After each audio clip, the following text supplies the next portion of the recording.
الحمدللہ رب العالمین والصلاة والسلام علی سید الانبیاء والمرسلین اما بعد فاعوذ باللہ من الشیطان الرجیم بسم اللہ الرحمن الرحیم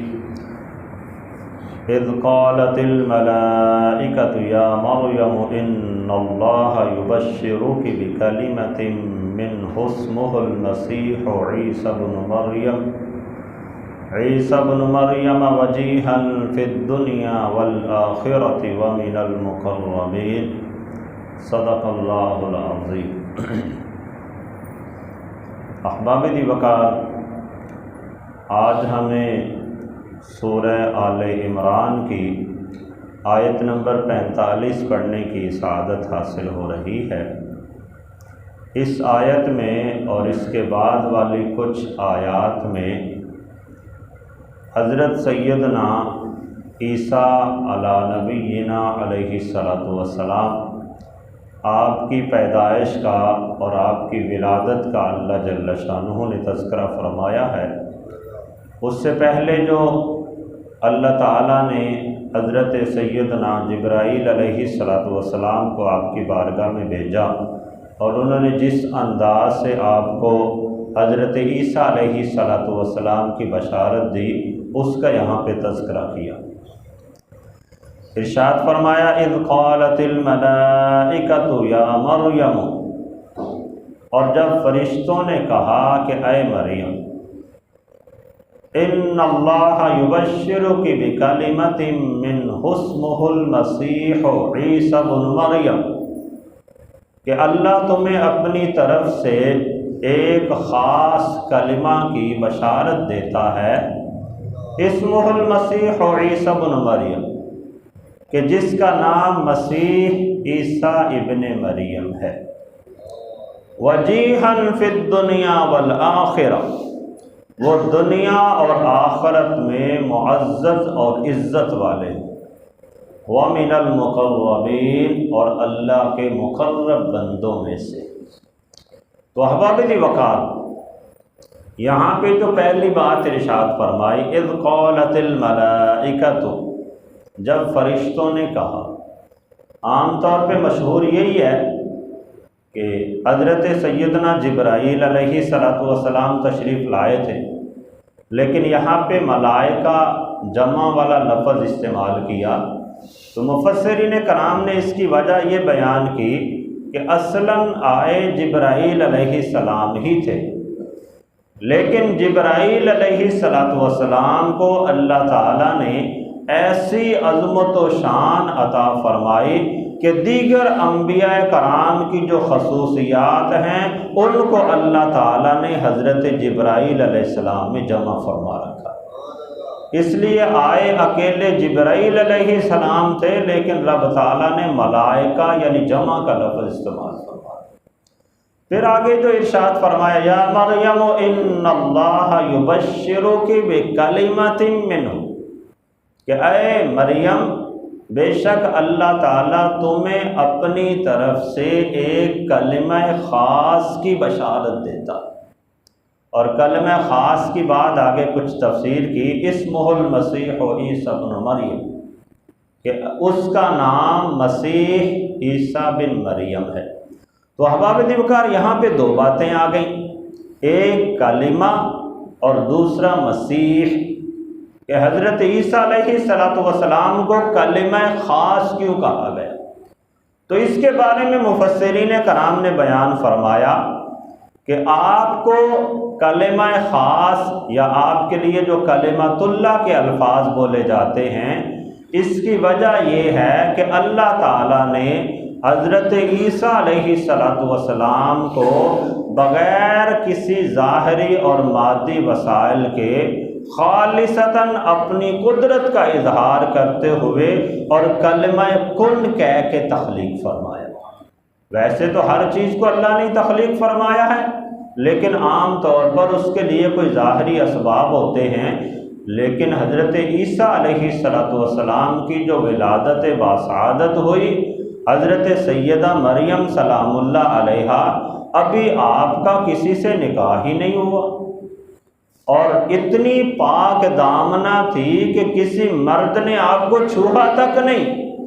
لیکن اس کے باوجود اللہ تعالیٰ نے حضرت عیسیٰ علیہ السلام کو تخلیق فرمایا۔ تو اس کے بارے میں بہت سی وجوہات بیان کی گئیں، ان میں سے ایک وجہ یہ کہی گئی کہ آپ کو اللہ تعالیٰ نے جو اللہ کا مخصوص کلمہ ہے کن، جسے کہہ کے رب تعالیٰ ہر چیز کو تخلیق فرماتا ہے، تو اس خاص کلمہ کن کے ذریعے آپ کو تخلیق فرمایا، اس لیے آپ کو کلمہ کہا گیا، یا کلمۃ اللہ کے الفاظ آ جاتے ہیں۔ پھر احباب دی وقار، اسمہ المسیح، ان کا نام مسیح، اور آگے عیسیٰ ابن مریم۔ آپ کو مسیح کہنے کے حوالے سے تفسیر تبیان القرآن کی اسی آیت کے ضمن میں علامہ غلام رسول سعیدی علیہ رحمہ نے 7 وجوہات بیان کی۔ آپ کا یہ نام رکھنے کی 7 وجوہات اور وجہ تسمیہ بیان کی ہیں، ان میں سے 2-3 میں عرض کیے دیتا ہوں۔ ان میں سے ایک وجہ یہ ہے کہ مسیح کا معنی ہوتا ہے مسح کرنے والا، ہاتھ پھیرنے والا، چھونے والا۔ تو چونکہ حضرت عیسیٰ علیہ السلام اللہ تعالیٰ نے آپ کو یہ خاص معجزہ عطا فرمایا تھا کہ آپ جس بیمار کے اوپر ہاتھ پھیرتے تھے اللہ اسے شفا عطا فرماتا۔ مادرزاد اندھے کی آنکھوں کے ہاتھ پھیرتے، اللہ فوراً آنکھیں سلامت فرما دیتا۔ کوہڑ کے مریض کے اوپر ہاتھ پھیرتے، اللہ تعالیٰ فوراً شفا عطا فرما دیتا۔ تو مسیح سے مراد ہوتا ہے مسح کرنا، ہاتھ پھیرنا۔ تو آپ چونکہ کثرت کے ساتھ مریضوں کے اوپر ہاتھ پھیرتے تھے، اور آپ کے ہاتھ پھیرنے کی برکت سے اللہ انہیں شفا عطا فرماتا تھا، اس لیے آپ کو مسیح کہا گیا۔ اسی طرح ایک مسیح کا اسی انداز سے معنی لیا کہ ہاتھ پھیرنا، تو آپ علیہ السلام کثرت کے ساتھ جتنے بھی یتیم لوگ ہوتے تھے آپ ان کے اوپر خصوصیت کے ساتھ شفقت فرماتے تھے، اور یتیموں کے سروں پر شفقت کا ہاتھ پھیرتے تھے، ہر یتیم کی مدد کرتے تھے، کفالت کرتے تھے، شفقت کے ساتھ اس کے پیار کرتے، ہاتھ پھیرتے۔ تو اس بنیاد پہ آپ کو مسیح کہا جانے لگا۔ پھر ایک مسیح کا معنی یہ بھی بیان کیا کہ مسیح کا معنی ہوتا ہے رگڑنا یا کسی چیز کو مٹا دینا۔ تو اللہ تعالیٰ نے حضرت عیسیٰ علیہ السلام کی جو مفروض گناہ ہیں، یعنی جنہیں صرف گناہ کہا گیا، ویسے تو اللہ تعالیٰ کے انبیاء کرام گناہوں سے پاک اور مبرہ ہوتے ہیں، تو اللہ تعالیٰ نے حضرت عیسیٰ علیہ السلام کے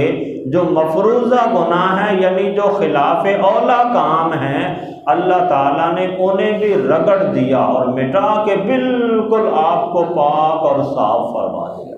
تو اس بنیاد پہ آپ کو مسیح کہا جاتا ہے۔ تو بارکہ احباب دی وقار، آپ کا جو اصل نام ہے وہ عیسیٰ ابن مریم ہے۔ پھر آگے ارشاد فرمایا وجیحاً فی الدنیا والآخرہ ومن المقربین، اور وہ دنیا اور آخرت میں اللہ کی بارگاہ میں معزز ہیں، عزت و شان والے ہیں، اور اللہ کے انتہائی مقرب بندوں میں سے۔ تو احباب دی وقار، مفسرین کرام نے بیان کیا کہ یہ جو جملہ ارشاد فرمایا وجیحاً فی الدنیا والآخرہ، یہ یہودیوں اور نصرانیوں کی مذمت کے اندر اور ان کے رد کے اندر اللہ تعالیٰ نے ارشاد فرمایا کہ نعوذ باللہ من ذالک، یہ جو یہودی تھے اور جو عیسائی تھے وہ یہ نظریہ رکھتے تھے کہ حضرت عیسیٰ علیہ السلام کو سولی پہ چڑھا دیا گیا، اور جن کو سولی پہ چڑھایا جاتا تھا اس کے بارے میں ان کا نظریہ یہ ہوتا ہے کہ وہ لعنتی ہوتا ہے جسے سولی پہ چڑھایا جاتا ہے۔ اور ان کی کتاب کے اندر باقاعدہ موجود ہے کہ یہ جو موجودہ جسے بائبل کہا جاتا ہے اس کا ایک پارٹ ہے عہد نامہ، نیا عہد نامہ، یعنی 2 حصوں پہ مشتمل ہے، عہد نامہ قدیم اور جدید۔ تو نئے عہد نامے کے حوالے سے علامہ غلام رسول سعیدی علیہ رحمہ نے اسی آیت کے ضمن میں یہ بات نقل کی کہ یہ جو عیسائی اور یہودی تھے یہ حضرت عیسیٰ علیہ السلام کے بارے میں نعوذ باللہ من ذالک لعنتی ہونے کا قول بھی کرتے تھے، اور ان کی یہ کتاب میں ہے کہ مسیح جو ہمارے لیے لعنتی بنا، اس نے ہمیں مول لے کر شریعت کی لعنت سے چھڑایا، کیونکہ لکھا ہے کہ جو کوئی لکڑی پر لٹکایا گیا وہ لعنتی ہے۔ یعنی لکڑی پر لٹکانے سے مراد کہ ایک صلیب بنائی ہوتی تھی لکڑی کی، اس کے ذریعے کسی کو پھانسی پہ دیا جاتا تھا۔ تو ان کا چونکہ نظریہ تھا کہ حضرت عیسیٰ علیہ السلام کو پھانسی پہ چڑھا دیا گیا، جبکہ اللہ تعالیٰ نے اس کا رد فرمایا کہ حضرت عیسیٰ علیہ السلام تو وجیہاً فی الدنیا والآخرہ، وہ کوئی ایسے لعنتوں والے معاملات میں آنے والے نہیں تھے، بلکہ فرمایا وہ دنیا میں بھی عزت و تکریم والے تھے اور آخرت میں بھی اللہ تعالیٰ انہیں عظمت و شان عطا فرمائے گا۔ وَمِنَ الْمُقَرَّبِينَ، اور وہ اللہ تعالیٰ کے خاص اور مقرب بندوں میں سے ہیں۔ تو احباب دی وقار اللہ جل شانہ نے یہاں پہ آپ کی عظمت و شان کا تذکرہ فرمایا۔ ویسے اللہ تعالیٰ نے ان کا یہ جو نظریہ تھا کہ حضرت عیسیٰ علیہ السلام کو صلیب پہ چڑھایا گیا، اللہ تعالیٰ نے اسی کا ہی رد فرما دیا ہے۔ قرآن کریم میں ایک جگہ پہ ارشاد فرمایا کہ ان کو جو صلیب پہ چڑھایا گیا، جس سے انہیں شبہ لاحق ہوا عیسائیوں کو اور یہودیوں کو، وہ اصل میں حضرت عیسیٰ علیہ السلام کے کسی مشابہ شخص کو صلیب پہ چڑھا گیا، اور حضرت عیسیٰ علیہ السلام کو صلیب پہ نہیں چڑھایا گیا، بلکہ رب تعالیٰ نے آپ کو زندہ آسمانوں کے اوپر اٹھا لیا۔ قرآن میں ایک جگہ پہ اس کا تذکرہ ہے،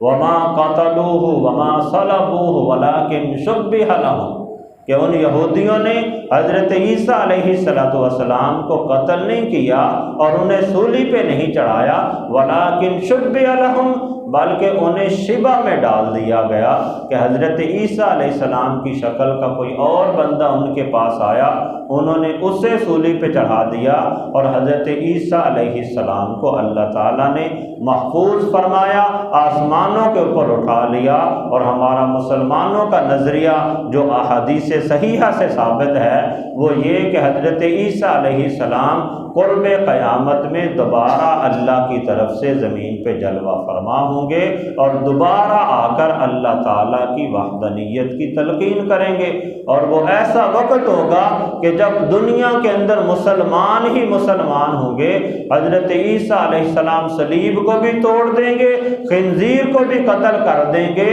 اور جزیہ بھی ختم کر دیں گے۔ جزیہ سے مراد یہ ہوتا ہے کہ مسلمانوں کے ملک میں کافر ٹیکس دے کے جزیہ دے کے رہتے ہیں، انہیں اجازت ہوتی ہے، لیکن جب حضرت عیسیٰ علیہ السلام دوبارہ آئیں گے تو وہ جزیے والا معاملہ ختم کر دیں گے۔ یعنی اس سے مراد یہ کہ جو مسلمان ہوگا اسے ہی رہنے کا حق حاصل ہوگا، جو اسلام قبول نہیں کرے گا اسے مسلم سلطنت کے اندر رہنے کی اجازت نہیں ہوگی، بلکہ اسے قتل کر دیا جائے گا، اسے واصل جہنم کر دیا جائے گا۔ تو ہمارا مسلمانوں کا تو نظریہ یہ ہے۔ تو بہرکیف یہود و نصارہ کی مذمت اور ان کا رد کرتے ہوئے اللہ جل شانہ نے عیسیٰ علیہ السلام کے بارے میں ارشاد فرمایا کہ وجیہاً فی الدنیا والآخرہ ومن المقربین، وہ دنیا میں بھی عزت و شان والے ہیں، آخرت میں بھی عزت و شان والے ہیں، اور اللہ کے خاص اور مقرب بندوں میں سے ہیں۔ تو احباب دی وقار اللہ تعالیٰ ہم سب کو قرآن و سنت کا فہم عطا فرمائے، اور اللہ تعالیٰ ہم سب کو شرعی احکامات کے مطابق اپنے عقائد و نظریات بنانے کی توفیق عطا فرمائے۔